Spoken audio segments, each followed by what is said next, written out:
When we think of science, we imagine that it has to be in a sterile lab setting, with doctorate researchers all wearing lab coats. In movies, books, and media, science is portrayed in a way that makes it seem like it's only meant to be in a lab. But what if I told you that science could be done anywhere by anybody? That it could be done in your backyard, at school, in your laptop, in your basement, and of course, in the lab. Well, it can be. And I am proof that research can be done anywhere by anyone. Introducing Nereid, a method to detect microbial contamination in water. With it, I've been able to be honored with national and international accolades, ranging from being a finalist in the Regeneron Science Talent Search, being named as a global team leader, winning the Gold Medal Congressional Award, and more. Coincidentally, it was also mostly developed at home in my basement. Now, once again, contrary to popular belief, I am not a mad scientist in my basement, and nor was I a traditional science nerd who knew everything there was to know about STEM. I was just a kid who wanted to solve a problem and wanted to make a change. I learned about an issue and then innovated to find its solution. And in order to do so, I followed these 4 steps to an at-home science research project. First up, we have the inspiration step. This aha moment can be found almost anywhere, whether it is in a bowl of ice cream or the world around you. I found out about the water crisis on a family trip to India, where I saw the glaring water gap. There was a lack of access to clean water, and despite the precautions that my family and I took, I still fell ill from drinking contaminated water. When I returned home, I found that this was a global issue. According to the World Health Organization, 2.1 billion people across the world lack access to clean water, and an estimated 1 out of 3 drinks from such severely contaminated water that they are at severe risk for waterborne disease. Now, the next step was the situation. What was going on that made the issue an issue? What was the cause of the problem here? For me, I found that there were no accurate, effective, and accessible methods to detect microbial contamination in water. On the consumer end, there were test strips and test samples, both of which can be highly inaccurate as they depend on factors such as pH, which varies greatly depending on where your water source is located. On the municipal end, as per the Greater Cincinnati Water Works, while there were many methods to detect and remove contamination in the water plant, such as a treatment known as granular activated carbon, there were no consistent and reliable methods to detect contamination once it left the water plant and entered the water distribution system.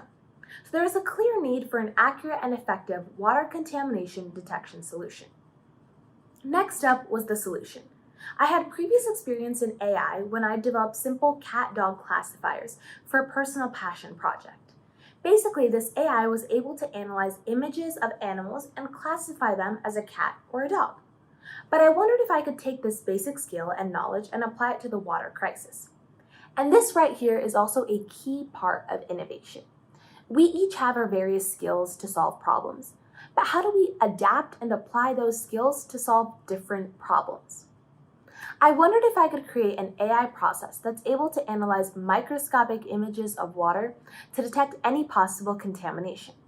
To take my idea a step further, I wondered if I could create a cohesive device that could be placed into water pipes so that we can constantly keep people updated about the water quality in their area. The rest of this step is actually trying to create that solution. And I won't bother with telling you every single time that my AI code didn't work or the frustration that I faced throughout the entire process, as those are common, extremely common experiences for any science researcher. But I was able to create a final device that had 3 main systems: the imaging system, the AI processing, and the transmission system. The imaging system would take microscopic images of the water sample at regular intervals and then send it to the AI processing for classification. If any contamination was present, that classification would then be sent to a local water plant for further investigation as needed. This meant that there would be constant updates about water quality in an area and that contamination would be identified before it spread to an entire community. Now, the last step is application. This is where the research is tested and then applied to see its place in the real world. Testing of my AI showed a 98.13 accuracy with an extremely high longevity and a classification time of mere seconds. I'm also working with local authorities to have Nereid implemented in my hometown for initial real-world testing. And my end goal is to work with the US EPA and Red Cross to have Nereid be implemented globally. Now here's the thing. This 4-step process looks pretty similar to that scientific process that we learn about in school, because it is more or less the same thing. The only difference between working in a research lab and working at home is that at home you might have to be a little bit more creative. But that creativity also forces you to make that research more applicable. For example, I needed to use a microscopic camera for my device, but I didn't want to utilize the cameras on the market as they were very expensive, and I wanted my device to be affordable. I honestly struggled to find the solution until inspiration hit once more, and I repeated my 4-step process again on a smaller scale. And this 4-step process often occurs again and again at nearly every step within the process. Almost like a series of Russian nesting dolls, where we have a 4-step process within the 4-step process within another 4-step process. So, for one of these mini 4-step processes, my inspiration came from my sister, who had used Raspberry Pi for imaging, and I wondered if I could do the same.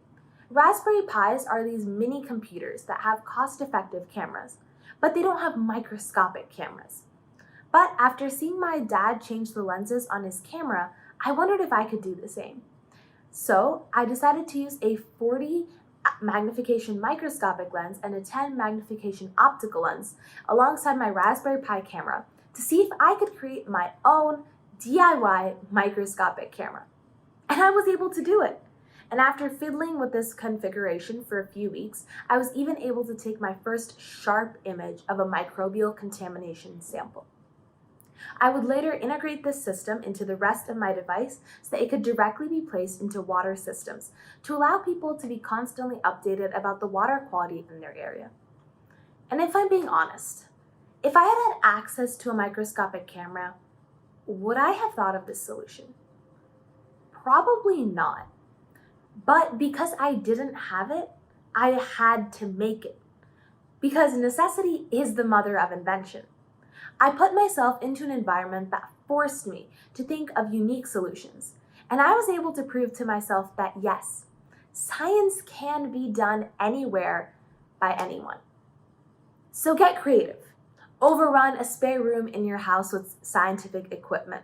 Toss the imposter syndrome out the window and keep on pushing forward, because that next world-changing discovery could happen right in your backyard.